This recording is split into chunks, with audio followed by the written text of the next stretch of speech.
স্বেচ্ছায় তালাক দিলেন? বলেন আমি স্বেচ্ছায় তালাক করলাম।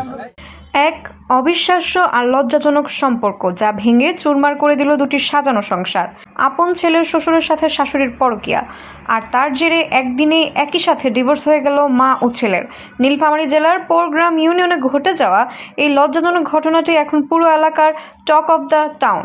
যে সম্পর্কে শুরু হয়েছিল আত্মীয়তার পবিত্র বন্ধন দিয়ে, তা যে এভাবে সমাজকে স্তম্ভিত করে দেওয়া এক নোংরা খেলায় রূপ নিল, তা হয়তো কেউ কল্পনাই করতে পারেনি।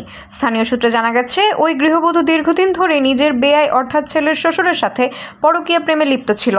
লোকচক্ষুর আড়ালে দীর্ঘদিন ধরে এই অবৈধ সম্পর্ক চললেও সম্প্রতি ঘটনা ঘটে যায় চরম বিপত্তিতে। নিজের বেয়াইয়ের সাথে আপত্তিকর অবস্থায় গ্রামবাসীদের কাছে হাতে নাতে ধরা পড়েন ওই গৃহবধূ। এই ঘটনা জানাজানি হতে পুরো এলাকায় তোলপাড় সৃষ্টি হয়। মুহূর্তের মধ্যে ঘটনাস্থলে জড়ো হন স্থানীয় গণ্যমান্য ব্যক্তিবর্গ এবং পরিস্থিতি সামাল দিতে বসে এক জরুরি বৈঠক। আর সেই বৈঠকেই নির্ধারিত হয় এক নজিরবিহীন পরিণতি। লোকলজ্জার ক্ষোভের মুখে দাঁড়িয়ে একে একে ঘটে যায় দুটি বিচ্ছেদের ঘটনা। বৈঠকে সবার উপস্থিতিতে প্রথমে মায়ের এমন অনৈতিক কর্মকাণ্ডের খেসারত হিসেবে ছেলের সাথে তার স্ত্রীর ডিভোর্স করানো হয়। এর পরপরই উপস্থিত সকলের সামনে ওই গৃহবধূ নিজেও তার স্বামীকে ডিভোর্স দেন। অর্থাৎ মাত্র কয়েক ঘন্টার ব্যবধানে একই দিনে মা ও ছেলের দুটি সংসার চিরতরে শেষ হয়ে যায়।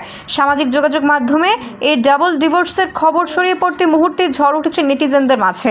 অনেকেই বলছেন, পরকীয়ার মতো সামাজিক ব্যাধি আমাদের পারিবারিক মূল্যবোধকে ধ্বংসের মুখে ঠেলে দিচ্ছে। মায়ের ভুলের কারণে আজ দুটি পরিবারের স্বপ্ন এভাবে ধূলিসাৎ হয়ে যাওয়ার ক্ষোভ প্রকাশ করেছেন সবাই। এই ঘটনাটি যেন সমাজের নৈতিক অবক্ষয়ের এক জ্বলন্ত ও কলঙ্কিত চিত্র। এই ঘটনাটি নিয়ে আপনার মূল্যবান মতামত কি? কমেন্ট করে আমাদের জানান।